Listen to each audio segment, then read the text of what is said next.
Hey everyone, so welcome to the Banh Chronicles podcast. I am your host Randy Kim, and I'm here with a friend, Ranier Maningding. He is a Filipino American copywriter, brand strategist, and founder of LLAG Media, a strategic communications and content production agent built for progressive brands and organizations.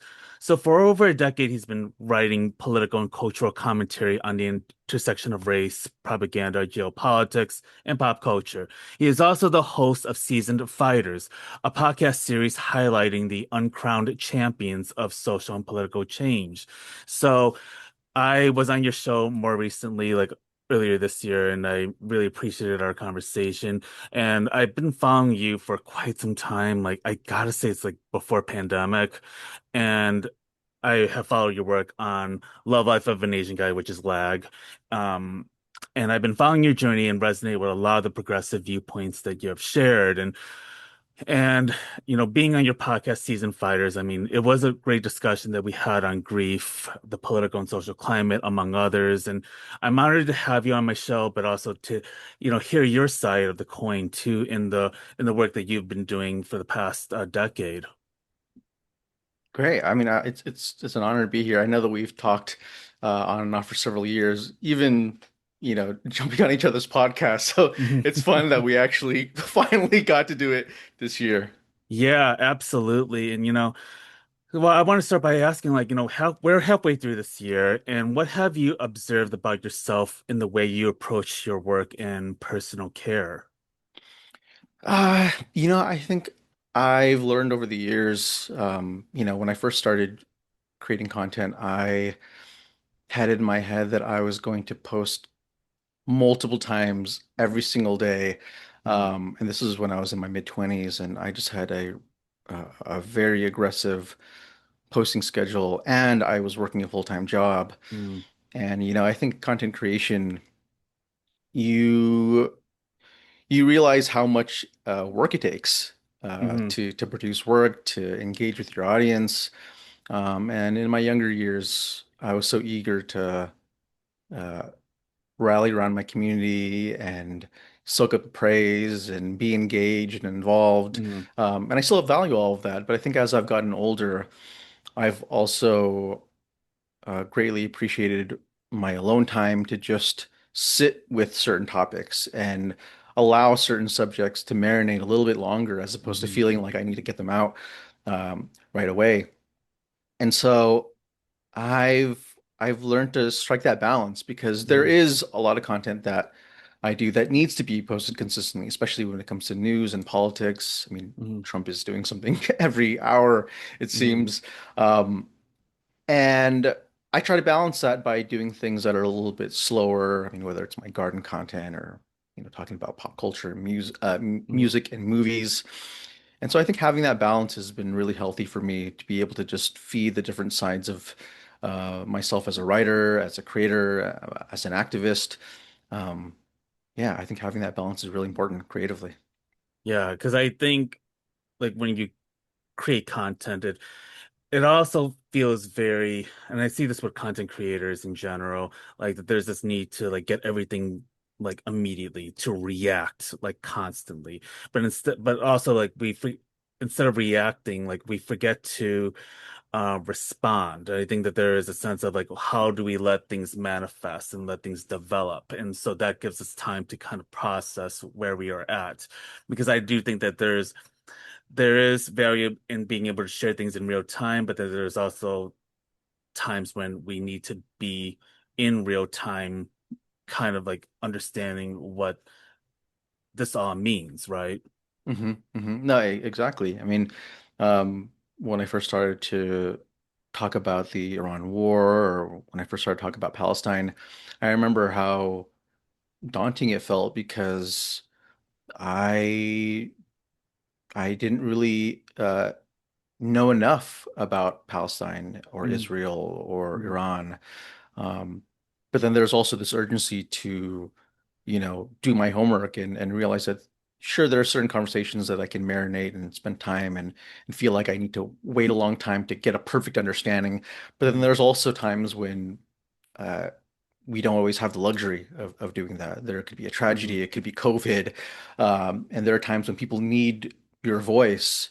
And so that's also something that I had to learn, which is that, even though I do appreciate the slowness of certain forms of content, um, there is also that important role of uh, being a voice in the community. And, whether it's talking about Rick Chow and Cyrus Carmack Hmm. Belton, um, or ICE, there are some things that you have to almost convey your confusion with other people and let Hmm. them know that the things are happening, and maybe I'm still processing my feelings, or maybe we don't even know what's going on, but I'm here with you, experiencing it with you, and Hmm. we'll be able to talk through it together.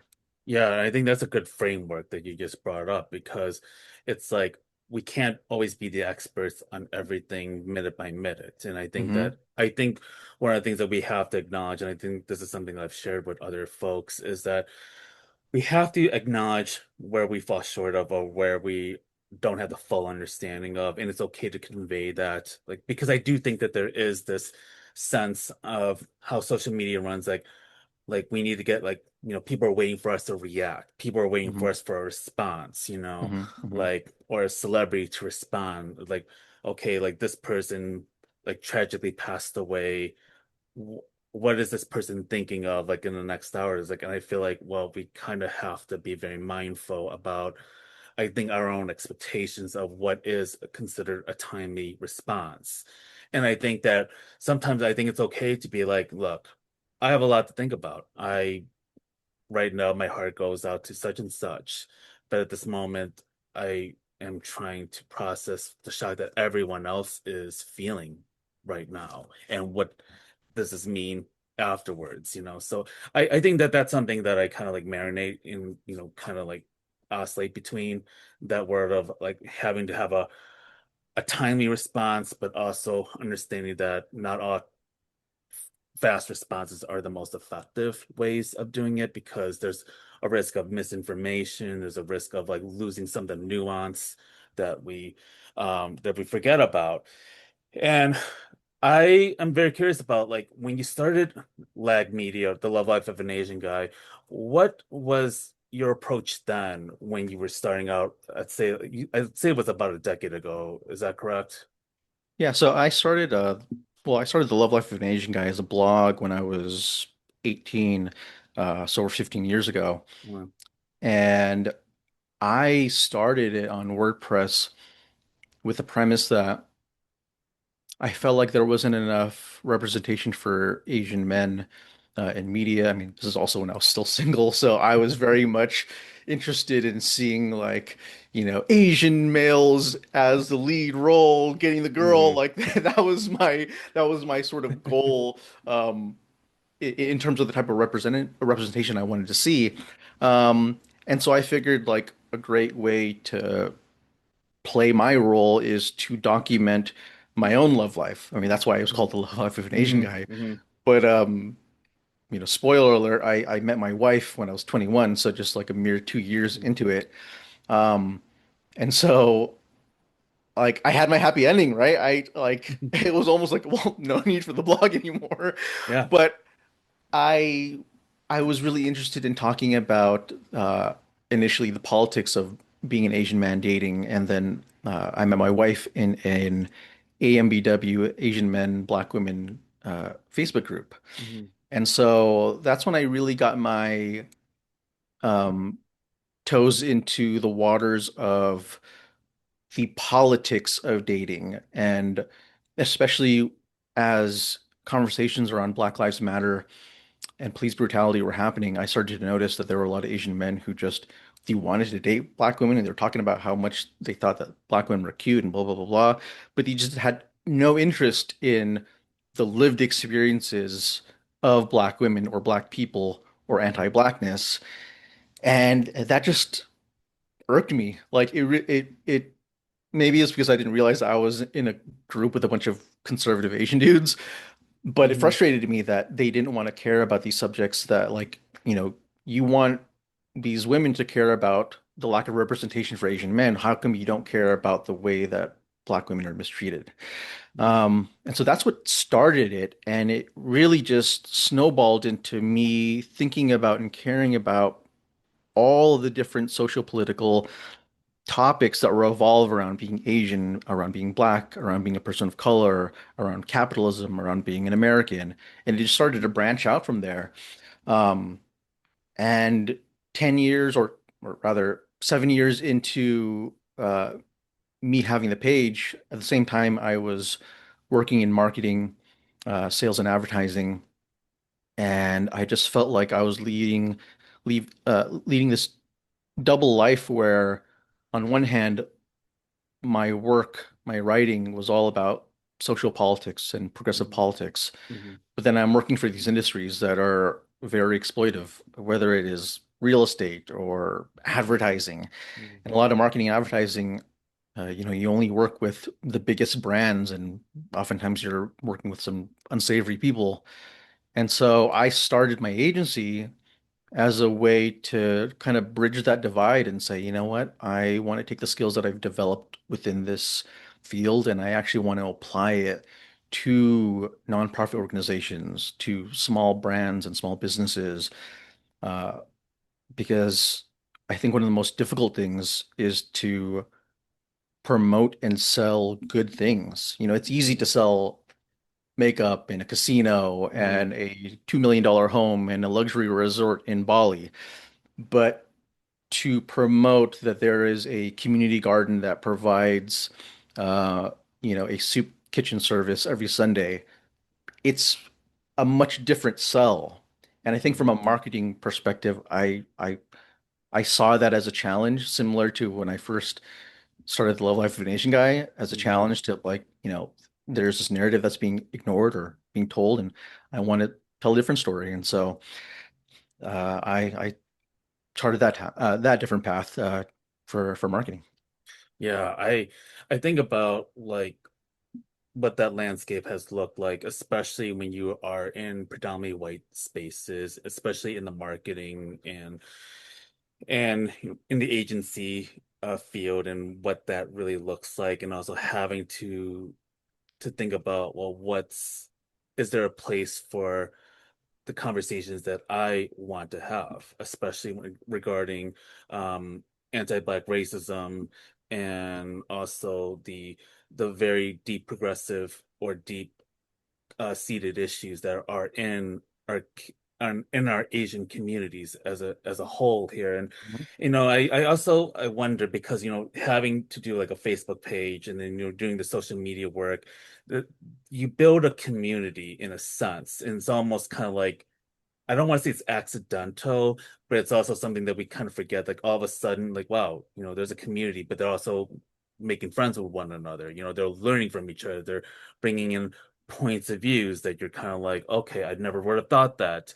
And and then all of a sudden becomes this responsibility. Because I remember a couple of years ago, I think you had a situation where you were just really struggling with trying to navigate this and having to work with moderators, that had to volunteer themselves, and how much of a full-time job that is. And sometimes this is why I wouldn't do a Discord because or like my own, you know, Facebook group for that because I just don't have the time to like, get into the back and forth. And that's not how my mind works. I would rather do this in person and have a conversation rather than having to spend half of my day, having to think about my responses and feeling like I have to be pressured into responding, as I mentioned earlier. So I wonder about how do you navigate like, this community aspect of your own work?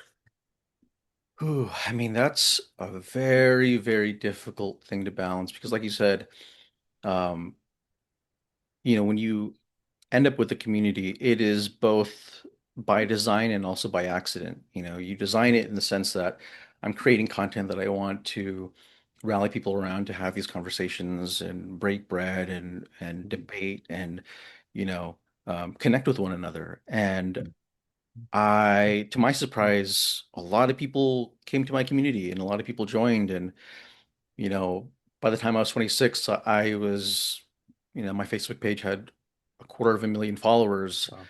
Wow. Um, and at that time, Facebook had announced their Facebook groups feature, and they were like, "Hey, you can make groups."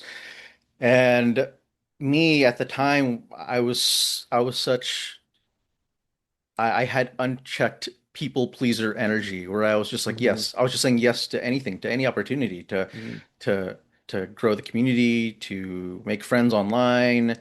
Um, and so a lot of people were like, hey, create this group. All right, cool. So I Hmm. created a Facebook group called LLAG Fam. And then a lot of people were like, well, we want a group for foodies and we want a group for nerds and we Oh yeah, want I to, saw that. Yeah, I remembered. yeah. And so we ended up with 13 Facebook Jesus. groups. But I, Mm. I, I did it under the premise that like, okay, this is everybody's spot. This isn't just my space. It's for Mm. anybody to use it, to promote, to talk about whatever, to just, you know, uh, use it almost like as a community center to do whatever it is that you'd like. Um, but in doing so, I brought on a bunch of moderators who all had their own personalities and Hmm. different agendas. Um, one of which ended up scamming people through GoFundMe Hmm. campaigns. And so that was a whole ordeal. And so my role on the page shifted dramatically. I was once just this single blogger in college writing about dating, and then here I am managing thousands of people online, plus Hmm. thousands of people on these private Facebook groups. Um, and combined with my politics, there was also this concern of like people are doing labor. This is a lot of work to moderate, to manage the content that is being produced onto these platforms. And I really did have like a breakdown of just Hmm. like, this is too much. I was just exhausted and worn thin, and I still had a full-time job. Um, and so I felt like I was juggling six different things, speaking events, and I was posting every single day, multiple times a day, and I was doing a podcast. Like it was so much.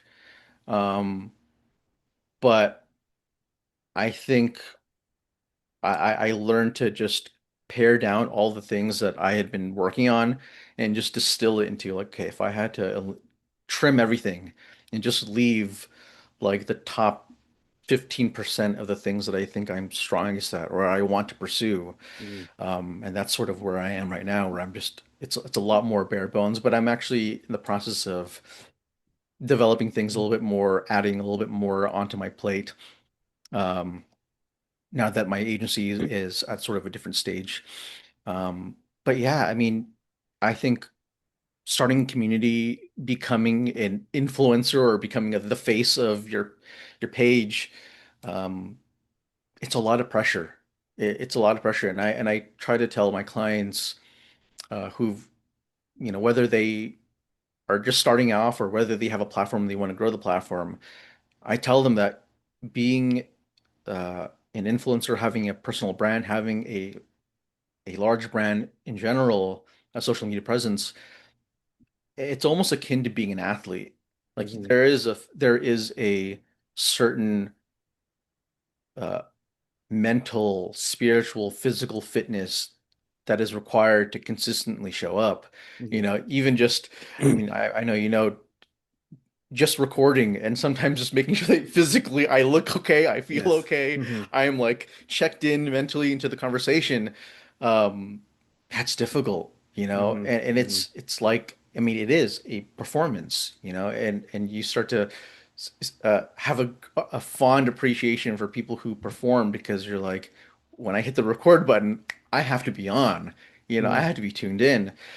Um, and so I went through the valleys of, being a nobody, having the page, crawling back into obscurity, finding my way out to, Hmm. show up again. And so it's been a fun journey.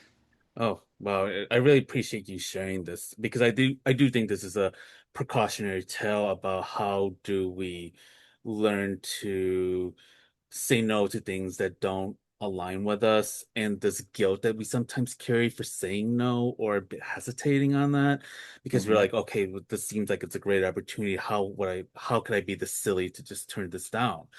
And yeah, I think that there comes a point where like the quality of your content, but then the quality of your own life. It's like you have to be in this mental framework. Like I need like the reason why I cannot do more than 2 interviews in a day if I do a recording is because um I need to be able to really process the conversation that I'm going to have. I like to give myself like an hour to kind of like, okay, mentally get myself into this framework. Okay, like the intentionality that I have about these conversations that I want to bring in and going back to the why of it, and and I think that kind of grounds me. But I think as we get older, we have to give ourselves that permission to step back and reflect, because I do see a lot of podcasters and I do see a lot of content creators burn out very quickly, to the point where it's like they just disappear like that, and Hmm. it's sad. It's sad for me to watch that. It breaks my heart because I really do believe in their work, and I also, not to say that they aren't doing anything impactful outside of it. I just think that sometimes I'm like, okay, what about the sustainability of it? What does it mean when we have to like, you know, give ourselves a little bit of a break, a little bit of a breathing room so it does not affect our own mental and physical capacity.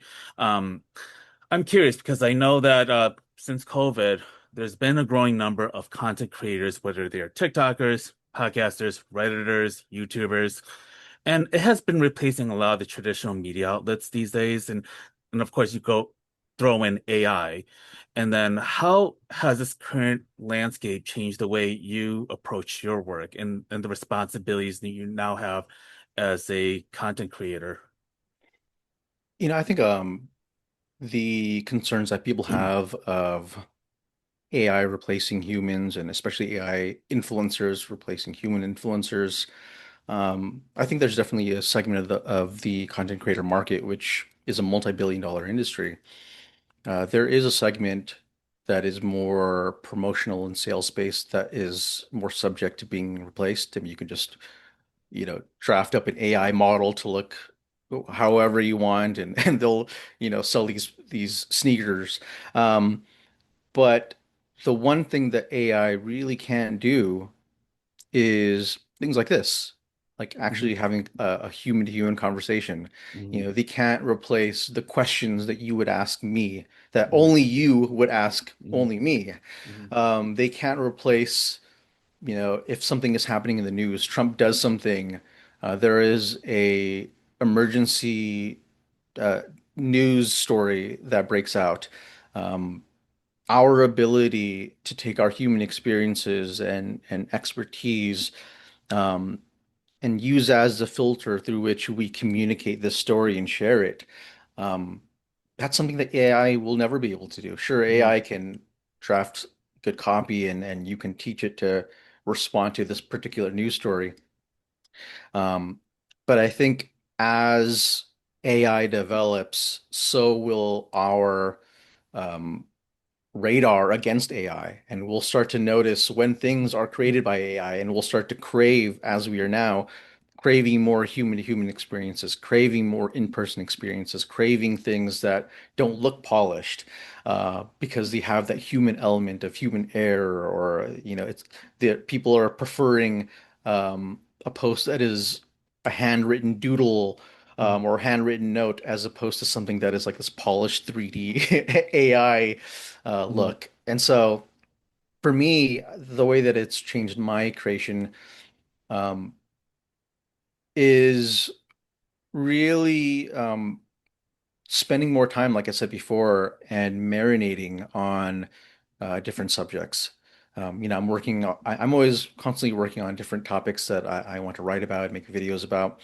Um, and I think one of the things that AI just does not have will never be able to compare with humans is our ability to make connections and to draw conclusions between things that are totally different. Like I could write an article and talk about, hey, here are some patterns between K-pop and Michael Jackson. Like AI Hmm. just won't want to create that content on its own. Hmm. You have to be able to pull that out. Hmm. And so whether you're talking about politics or movies, um, I think for me, I'm just trying to be more grounded in consuming more art and creating more art. Hmm. Yeah, I think that you hit it on the point because there's a growing number of people that are very wary of AI, especially when you see AI slop with art and how it just isn't good. I mean, it's also just like it's stolen art too. On top of it, it's stolen work, and I think that there is value in like yes, there's some value with AI in terms of like okay, workflow in terms of let's say if I need to get captioning, for those who are hard of hearing and deaf, it's like okay, this does save me a lot of time.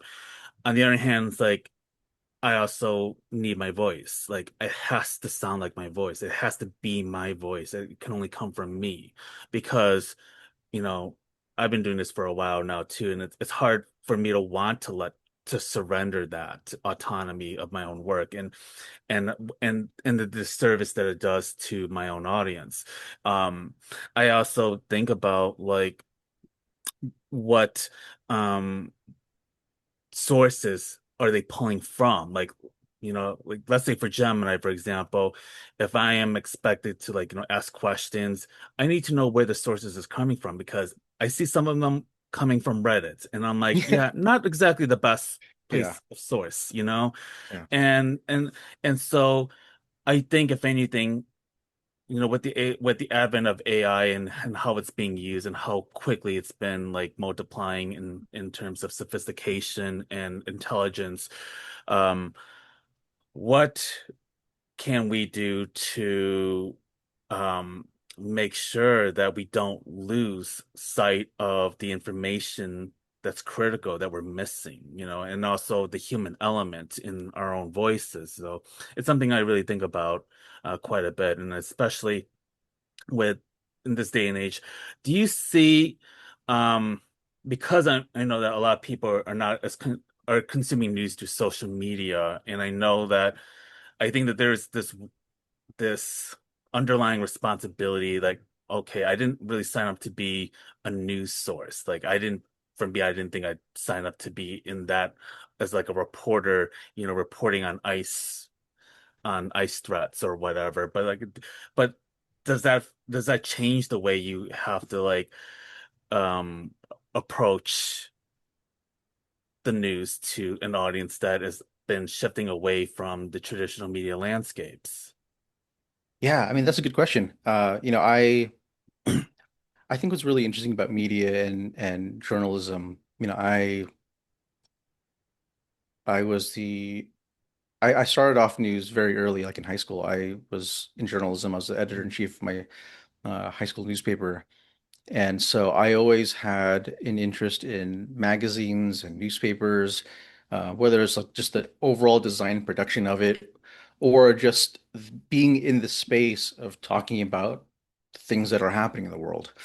Um, and as we've seen over the last 10, 15 years, legacy media has changed from, no one buys any physical papers to people were all going on BuzzFeed and reading all their news online to now a lot of people don't even go to those websites anymore because the headlines are clipped and turned into TikToks and Mhm. and carousels. And so there's always going to be a hunger and a thirst for the news and things that are happening. Um, but one of the elements that has changed and has provided a real opportunity for a lot of people is uh, the role of being a reporter and being somebody who has a unique beat. Um, you know, Several years ago when I first started writing, there were specific writers that I would follow because they talked about race and politics, and because you just didn't see that quite often in Mhm. newspapers. But nowadays, there's plenty of people who have pages dedicated to these more niche topics. And I think that is the role that a lot of folks like you and I play into, which is, we're not going to be able to compete with actual journalists who Hmm. like this is their day in day out job. They Hmm. are they are in person, going to City Hall, getting these papers to report on things and doing really complex, deep work. Hmm. But then there's also a lot of things that are swept under the table and issues that, maybe the community that you are serving, maybe you are in the uh, Long Beach, California neighborhood and you are reporting on Asian and Black communities. Like Hmm. that is a specific niche that unfortunately you're not going to see funding for that position in at the LA Times. And so that is a role that a lot of independent creators can fill. And you're seeing that uh, with a lot more YouTube channels and people who are citizen journalists. I mean, unfortunately, we're also seeing this on the right, whether it's like people like Nick Shirley, who is, basically a Republican op, who broke broke the story and made that story about Minnesota daycares run by Somalians. He is the one who made that story go viral. But that is an example of the type of industry and an environment that we are in. You know, Hmm. in a world where some 20-something-year-old connected to the Republican Party can get exclusive access to an ICE detention center to make content, we on the progressive left have to think, well, what are we doing to advance the stories that are underground that need to be Hmm. seen? And so anybody who has an inkling that like, hey, there's a story that's going on, or there's this um, thing that happened in my town that people aren't talking about, and that there's this grave injustice that needs to be brought to light. And I think that if you feel that way, I think that you should follow those instincts, Hmm. especially if you are well-intentioned and you believe that you're speaking up for marginalized people, Hmm. um, because journalism has been heavily defunded for years, and with Trump coming back into office, with the defunding of PBS, um, with the takeover of CBS and CNN, and the acquisition of a lot of these media companies by, the Larry and David Ellison dynamic duo, buying out TikTok, buying out legacy media. We really have to ask ourselves, well, who is going to report on the news then? If Hmm. all this news is being filtered through this oligarch Epstein class lens, then how do we talk about the Epstein files? How do we talk about police brutality? How do we talk about Trump? Hmm. Um, and so, whether that is people like us doing our own work on the side or uplifting other journalists who are still doing that work, um, there is always going to be a need and a role that needs to be filled. Hmm. And with that said, we also talk about the manosphere in podcasting when I was on your show, and how often male podcasters like the Joe Rogans, Andrew Tates of the world create this whole platform to suit the needs of men who are feeling this loneliness epidemic. And I'm very I'm very curious to know how you feel as a male podcaster and the responsibility you have with your platform and how you go about it, because this is something that I definitely think about quite a bit, especially when I was coming back to it, and what does my own male privilege mean, as a podcaster, and also the fact that there are people that are taking it seriously, and then there are people that are very turned off by the manosphere, justifiably so. I'm curious about how that affects you in that space. Yeah, I mean, when I when the Manosphere first showed up on my timeline and I started to see the content from people like Andrew Tate or the Fresh and Fit podcast or the guys who were going to Thailand and the Philippines as passport bros, um, my gut reaction was like frustration and ick, and like I wanted to just like fight everybody because I mean I've always been against I mean even when I started talking about dating, I always approached it from a more humanistic perspective of like, hey, as men, you can meet other women by just being a good person, by being an interesting and interested person. You don't have to like the whole pickup artist, here's the trick, here's this one, magic bullet that will like Mhm. get all the women to want you. Um, I had always placed my f foot firmly in the opposite direction. So then when the Manosphere came in, I was just like, oh, great, like this thing is getting rehashed. So I had made quite a few, and I still make a lot of posts talking about men who have these types of ideologies. Um, because unfortunately, like you said, this industry is huge. There are a lot of people, there is an infinite amount of people who are using AI to create nonstop manosphere content, red pill content to drag down other young men, impressionable young men. And I know I had been criticized a couple times for being so harsh and just straight up saying like, you guys are creepy, you guys are losers, this shit doesn't work, you need to stop. And also more unsavory ways of coming at them.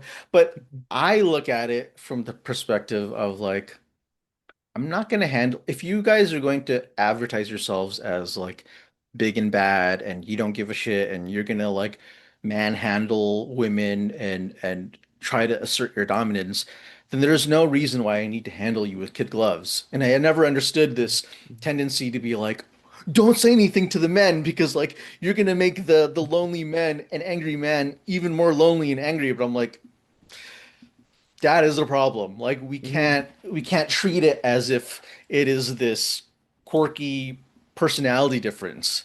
Um, we're talking about people with who have been indoctrinated to have this fundamentally flawed, violent mindset. Mhm. And whether you are applying that to destroy the women in your lives, women in other countries, or you're using it to break down yourself and you're falling into a pit of depression and then dragging other vulnerable men because you also feel lonely and you need the companionship of other, upset men. Mhm. Um, I have also contemplated about like, well, you know, do I post enough encouraging things to men? Do I post enough um, things that are more gentle for men? Because sure, like as much as I want to match fire with a lot of these manosphere men, I know that there are a lot of young men who have good intentions and maybe they just got sucked into it. Mhm. Similar to the way that a lot of young men get sucked into uh, gangs, which Mhm. function a lot like cults, and they get recruited very young because they don't have uh, uh, positive role models, um, people who they can learn from, and so that is something that I'm also actively working on and trying to think through, but also contemplating about whether or not that is my role, whether or not my role is to uh, speak on it in that way. And so this is something that I have an ongoing dialogue with myself. Mhm. But for Mhm. now, I think that because there's so much endless amounts of horrible manosphere people, I I feel like right now at least, um, I have to match that fire. I have to be able to Mhm. call it out Mhm. as it is. Um, but I also believe that there are plenty of men who can find inspiration um, and guidance through the people who aren't straight cishet males. Mhm. Like I've always been of the belief that like some of the best role models for men are women, are Mhm. gay and trans people. Mhm. Like I think having this idea that men need another burly macho man to be like, the father figure is ridiculous. And I think that Mhm. what men need is more diverse um, role models. So, Yeah, yeah, and I really appreciate you for bringing this up because I know that this is an ongoing discussion. I think about like the idea of like, okay, these folks are gonna fuck around and find out, yeah. or go, or for me to go scorch earth, or use my sense of humor to like, to be very unserious because I don't spend a lot of time like really engaging, but I will, have my smart ass comments here and there. But at Hmm. the same time, I also like think of, okay, well, how do I want to model myself to undo the toxic masculinity that I've inherited or had to learn, or now I'm trying to like unlearn and really rethink, reshape the way I view my own cis male cis masculinity, and what does it look like when I'm sharing my own vulnerability, my own honesty, that's basically for myself first, and also how I envision the world to look like if we continue to use healthier practices and build better relationships with people who are very different from us. And what does that look like? What does creating boundaries look like? What does saying no look like? And yeah, I know I was thinking more recently because I know that unfortunately we had the verdict, the not guilty verdict of Rick Chow, an Asian American man, older gentleman, who was cleared of all charges in the murder of 14-year-old Cyrus Carmack Boughton, who is a black kid, and was killed, unfortunately, when Rick chased him out of his store. And, this really goes back to the deja vu of what happened 35 years ago with the shooting death of 15-year-old Latasha Harlins by Korean American store owner Soon Ja-doo in LA, which preceded the LA riots. Um, why do you feel that anti-black racism, anti-blackness has such a legacy chokehold on Asian communities across the board? Yeah, anti-blackness plays a pivotal role for a lot of Asian people. Mhm. And I say Asian people because it's not just Asian Americans, Mhm. whether it's Asian Australians or, people in Asia, Korea, Philippines, wherever. Um, it plays a pivotal role because of their relationship with whiteness, with colonization. A lot Mhm. of times people will try to say, "Oh, I don't care about race." Um, you might not care about race, but your government has. Politics care about race. Um, and I think for I think for a lot of Asian people, I mean, oftentimes there's this conversation about like, oh, Asian people want to be white. Um, and I think a lot of Asian people do want to be white. Uh, but I also think that even beyond just wanting to be white, I think they just see white people and what they attribute with whiteness, whether it is wealth, whether Mhm. it is prestige, whether it is attractiveness. Um, People automatically associate these markers with whiteness and with happiness, with all these ridiculous things that they assume come packaged with being in that space, being of that race. Um, and through that narrative, a lot of Asian people see Black people as characters within their story that they can exploit to advance that story. Mhm. And whether that is seeing Black people as underneath you, whether that is seeing Black people as your enemy, um, whether that is seeing Black people as a group of people to humiliate.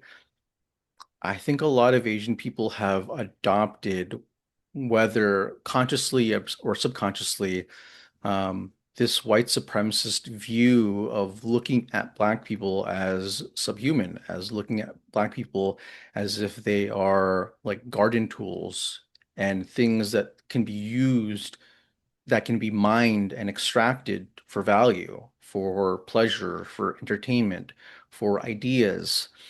And a lot of Asian people and non-Black people see Black people as just that. Um, and it's really frustrating, um, because, like you said, this is a mirror, a very similar situation with Rick Chow, to what happened 35 years ago with Soon Ja-Du and Latasha Harlins. And knowing how much time has elapsed, knowing how many conversations about race we've had over the last 10 years, 15, 25, 35 years, and seeing that we're repeating the same mistakes, it is just a reminder that, like I said before, even though you might think that you were checked out of politics, these politicized events continue to happen because we don't learn from our mistakes. Unfortunately, a lot of Asian people don't care about actually interrogating what it means to be Asian, to be Asian American, to be white, to be black. Um, and I think for too long, Asian people have convinced themselves that they can do what white people do, which is not think about race and to whitewash the racialized identity that has been pushed upon them. Because I mean, you see this a lot with like Midwestern Asian people, for example, who Mhm. grew up in Texas and all their friends are white, and you talk to them and they have like this Southern accent, and you're like, hey, how does it feel to be Asian American? Asian American, I'm American. I'm Texas, I'm Texan first, and then I'm American. And you just see with like this bold conviction that like they don't see it. You know, they Mhm. even though you that their friends call him, hey, hey, like whether they call him the Chinese guy because he's Asian, even though he's Filipino or Korean. Um, it's like they've grown up in this highly racist or racialized world, but because they aspire to be white, because they want to be adjacent to whiteness, they think that they can live by not thinking about race, by not thinking about politics, even though they think about race heavily when it comes to Black people. Um, and so I think it's a very multifaceted, very complicated, ongoing issue, that is always changing. You know, there are people who are trying to do the good work, who are Asian Americans, who are unpacking what it means to be Asian, what it means to be white, um, and it's unfortunate. You know, Mhm. it is unfortunate that we still have these problems. It is unfortunate that there's a growing MAGA Asian community. It is unfortunate that there are so many Asians who are in the Manosphere. And I think the only thing that a lot of us can do, is consistently show up. Mhm. Um, you know, as the landscape of media changes, as these political conversations ebb and flow, I think one of the most important things is to be a Mhm. voice that will always be there to talk about these things. And maybe you post every day, maybe you post every week. I think if you have a voice, if you have an opinion, and you're in this space, Mhm. I almost see it like at this point, whether you're an Asian person talking about anti-blackness or whether you are an American talking about, what is happening to Palestinians or to people in Congo, um, it is, I feel like it is your duty. I almost feel like it's like, there is an active information war being waged on all of us, by the billionaire class, by the Epstein class, by capitalism, by the military industrial complex that wants us to believe certain things. And if they are spending billions and trillions of dollars advancing these narratives, um, the only way that people can actually combat that is to see in themselves that they are a lighthouse, that they Mhm. can be a voice, and they don't have to have $1 billion, billion. But if there are millions of us, using our collective smaller voices, then we can have one giant megaphone to talk about these things. And I think going back on anti-blackness within the Asian community, um, I just hope more Asian people who are waking up are actively speaking up about it, whether it Mhm. is a short little post, whether it is creating more consistent content, whether it is showing up on people's podcasts to just say, "Hey, I'm Asian, and fuck anti-blackness." Like, I think that is really important. However you want to show up, um, I think showing up is the most important part. Yeah, no, I really appreciate this discussion because it is clearly ongoing. I mean, like how do we bridge the gap between Asian and Black, Asian Latine, um, and what other marginalized communities and the intersections of it, and and also like we see a lot of distrust from Black communities with Asian folks because I mean it's not just the racism that they've experienced from Asian folks, but also the displacement of Black neighborhoods to make room for Asian Americans, for Asian communities, because they weren't welcome in white spaces, which we forget that. And I think that there is this value of like being able to show where Asian and Black solidarity has happened, with the Grace Lee Boggs of the world, or what Malcolm X and Yuri Kochiyama did. But um, but I also think that there is like um also, what we forget about is the Blasian community that's also growing too, because that is a particular demographic that does get ignored quite a bit. I mean, I know we are hearing a lot about the Asians, but I do think that that also opens up the conversation. What about Black Asians or Asian Latine, Asian Indigenous, or the different intersections of Asian identities, whether you're like Palestinian and Chinese, like Hmm. we are a melting pot, and I do think that there comes this very different layers of narrative and what we need to think about and address in the room, that we're not all very monolithic, and certainly we're not homogenized separately in a way, because we are also blending in. So Oh that's like a yeah. thought that comes to mind too.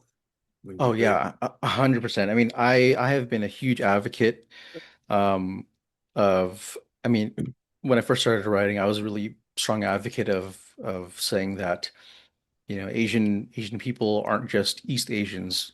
Asia isn't just China, Japan, and Korea.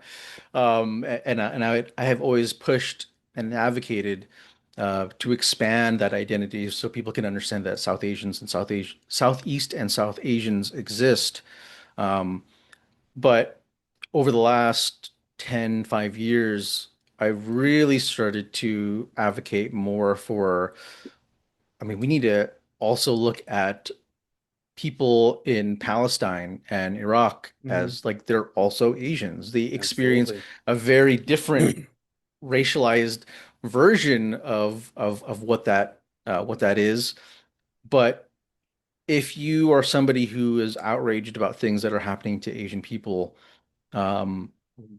whether it is in the United States or through, you know, war, I think it's imperative that we see the plight of Palestinians and Mhm. folks in West Asia as Mhm. our people. They might not look like me or you, but they are still our people. Mhm. And like you said, Asia is a melting pot. I mean, I'm also uh, an advocate for looking at um, a lot of folks in Russia and Mhm. North Asia Mhm. who are also Asian. I mean, a lot of them just they look straight up Asian, but I think that for so long we have allowed the Asian identity to be defined by Europeans and white people. Mhm. Um,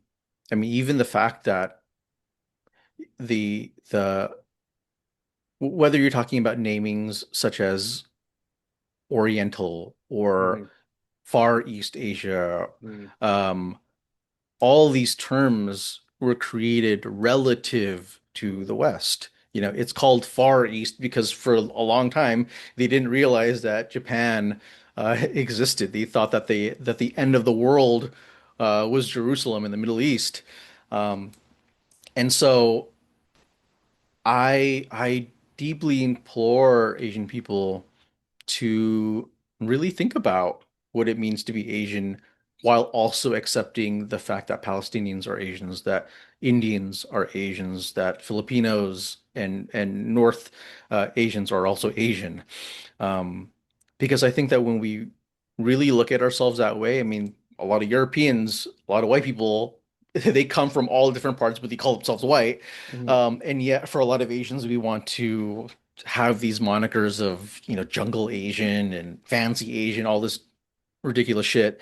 Um, when I think the real conversation is, what happens when we realize that all these different Asian people and their narratives and their struggles and the ongoing wars that are happening over there, what happens when we really ingest that as part of our people too? Hmm. Yeah, and also I know that there's been like this push to change the Middle East to West Asians, West Asians, and then Central Asians um, because Middle East was like kind of like the moniker that the Europeans placed, and I think that there is like this new way of trying to disrupt narratives um that are well, I don't want to say inconvenient, but they're just not telling the nuance and the full aspect of, the geographic, but also the people that reside in these regions and North Africa. That's another part of it too. I mean, you include Egypt and Morocco. Yeah, I mean it's a whole different, very different dynamic, and I think being able to frame that is incredibly vital and how we see ourselves as Asians and a lot of the alignments and the differences that we carry within us. And um, most recently, you launched Seasoned Fighters, and I was on your show earlier this year. And what are you looking forward to do with this new platform, and what can we expect? So I started Season Fighters because I had my previous podcast, LAG Radio, and I had run that for 4 years. Um, and I really enjoyed it. I really just enjoyed the opportunity to um, give a lot of marginalized folks, a lot of people of color, an opportunity to just share their story. Um, but I actually wanted to start Season Fighters because I wanted to make it even more special. I wanted to do even more promotion around it. I wanted to expand it and allow it to be a standalone brand. And so I have a sponsorship right now that I'm working with a spirits company called Swanee Spirits. So they make Carolina Gold rice, Mm-hmm. uh, which is rice that was farmed by um, Africans in the Rice Coast. And I wouldn't have been able to do that in my previous podcast, um, simply because the branding was just different. Mm-hmm. I think the branding really set the stage and allowed me some opportunities that I didn't have previously. And so I I want to do so many different things. So whether it is doing more sponsorships and collaborations Mm-hmm. with brands um, owned and run by people of color, but I also want to do some in-person stuff. I want to Mm-hmm. actually go out and meet people, touch grass, see people in Arizona, Mm-hmm. and see if I can do stuff in person. Um, and seeing it as its own separate brand um, allows me to just branch off and do other mini projects. So, whether I do merch or I create something separate underneath it, like a more long form series.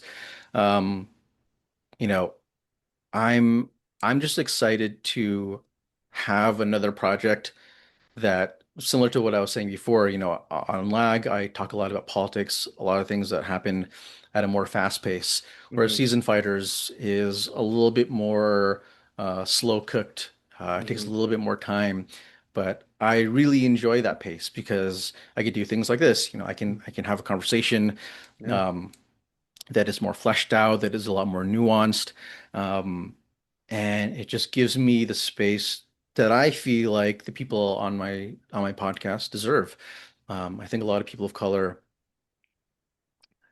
unfortunately, when we do get invited to podcasts and events, sometimes we're treated as, the side attraction or, not given as much time. Hmm.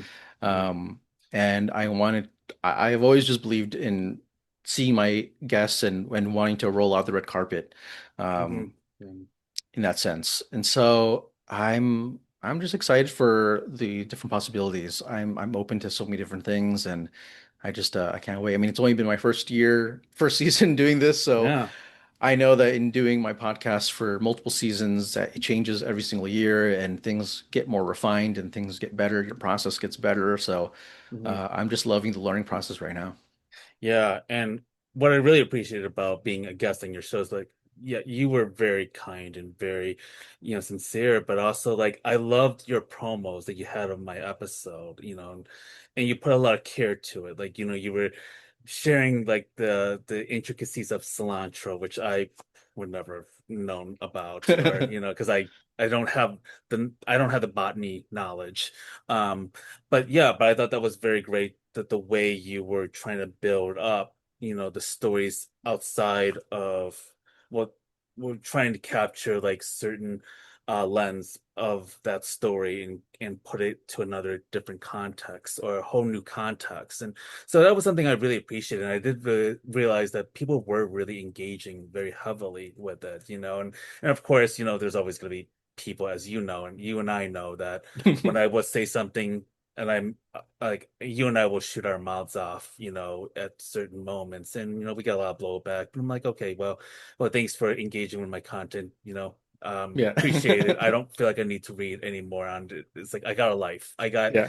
I want to step outside, and it's like once I'm done like recording, and once I'm done creating like something on Instagram Reels or YouTube Short, I'm like, okay, I'm gonna spend the next couple hours just kind of going to a park somewhere and just like really meditate because I have to remember myself like we're all in this real world. It's like we have a real world that we also can still live in, without having to always be glued to the digital world 24/7, which our ancestors would never have dreamed of, and we're not, and our bodies and mind were not built to process information 24/7, you know. Yeah. Yeah. Yeah, and anything else you're working on for this year besides the podcast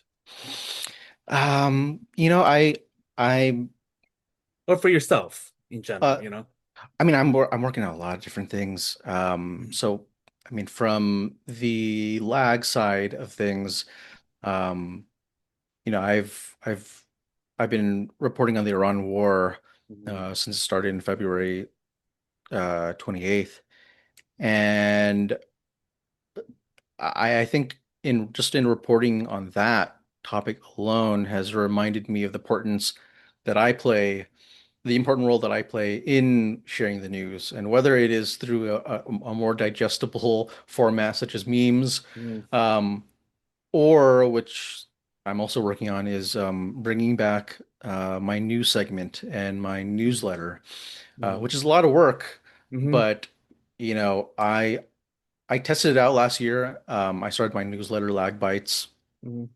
um, and I really enjoyed it, but it is a whole lot of work Mhm. doing. And so now I'm just sort of taking those experiences and thinking, well, if I reboot the news series, how does that look? How do I do that while still maintaining enough uh, energy, creative energy to do season fighters and to Mhm. do memes and to do talking head videos. And so on the lag side of things where I talk more about politics and culture, there's a lot that I want to do. And I think the biggest thing really is to just try to show up more on camera. I think a, t a very underrated skill is being able to just like take your phone and like, hey guys, I have my thoughts about this thing. Like Yeah. I'm always like record, delete. I gotta like change I it, I and know. I've done that because I think like I'm starting to do more Instagram or YouTube shorts. And like for a while, it's like I feel like I couldn't talk off the cuff, and that was a struggle of mine. And now I'm like, okay, I'm building the muscles, I'm becoming more comfortable with what I'm saying, and yes, and I'm have to like, understand how the algorithms affects it and how it pushes out that content. So yeah, I think that there comes a point it's like, okay, I don't get too caught up in the full on production of it because like I think it's kind of a waste of time, and I just kind of want to be just show up as myself Yeah, and not waste so much of my time and energy trying to recreate something to really please the masses, and I think that that part of it, like, being, in this work is to like disrupt certain norms that have been very harmful, and I think even like the idea of perfecting things is kind of like a tool of capitalism and white supremacy, which people were shocked when I said that because someone had said that perfection is a tool of white supremacy, and it's like, yes, it makes sense because it feeds off of capitalism. It feeds us, it hmm forces us to be perfect and hmm and to use our labor. And I'm like, yeah, I think about Trisha Hersey and Nap Ministry, and she's like, yeah, like no, I'm not gonna do this. We should not allow ourselves to to do this hustle and grind and martyr ourselves in this work because I $100%. it's not necessary, but it's also that's what will eliminate us. And yeah, Yeah. I mean, it's like, and I totally agree. I mean, like, I think that's why I wanted to really take on doing more just regular videos where I'm not. I mean, I have season. I had to remind myself that I have season fighters specifically for that. If I want to be a mhm. perfectionist, at least I can apply that to making my guests look perfect. I don't have to put that pressure on myself. Mhm. And so I had to learn to be more okay with, you know what? I got a pimple right here. I gotta record the video. So Yeah, it's like, okay, if I have like a bloody nose, then okay, maybe then I shouldn't yeah, record yeah, from yeah. that. So Yeah. So I've been doing that to sort of feed that side. But I've also been working a lot on the agency side of things. We're transitioning the agency to align ourselves more so we can work with more nonprofit mhm, organizations. I think the type of work that is required for nonprofit mhm, is very different. They have very different marketing challenges. So mhm, I brought on a couple people who are experts in the field who can help me out. So I'm working on that side, on the agency side. But then on my personal Rainier side, I'm a gardener. I'm mhm, mhm. a video game fighting game nerd. I'm a combat sports nerd. So there's a lot of like niche little things that I want to do in terms of content or just things I wanted to do on my own self. Um, but yeah, I'm firing on all cylinders. I think this year, um, it's really about that comprehensive balance of making sure that the side of me that is business is taken care of, the side of me that is more political and uh, more focused on writing and activism is well fed, and that the nerdy family cooking side of me also gets some love and attention.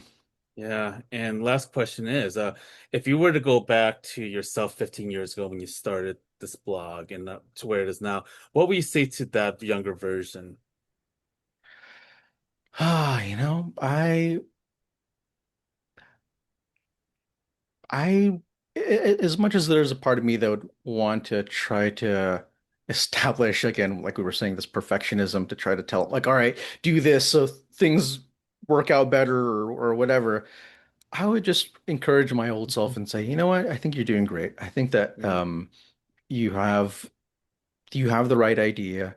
Um, you can say no. You don't have to accept every single project and anything that comes onto your plate. Um, but you are enough, mhm, and the work that you're doing is perfectly fine. You don't have to overexert yourself. You don't have to punish yourself with productivity, um, which is something that I feel like I had done before. I was so eager to work and to feel like after the end of the day, I was worked by mhm, by the stuff that I was doing, and that burnt me out. And it took me years. years Mhm. to refill that cup. And Mhm. so I would just reassure myself that you know, take things at your own pace. Mhm. Uh, there's a lot that's going to happen, and as long as you're just committed to speaking up, and you can take some times to touch grass and take a break, but as long as you just show up, that's the Mhm. important part. Yeah. And where can people find your work? I know that I encourage people to, follow seasoned fighters, but yeah, where else can people follow your work? So I'm all over the place, whether it's on Facebook, Instagram, um, TikTok, YouTube. You can find me at LLAG or the Love Life of an Asian Guy on YouTube. I'm over at Lag Media, and yeah, you'll see me everywhere. Also on Threads. And yeah, thank you so much for being on my show. It's been a pleasure to have this wonderful conversation and, all the best to you. Awesome. It's honestly been great having you uh, chat. I mean, even just our podcast last time, and I know I definitely want to chat again, so I'll probably invite you again.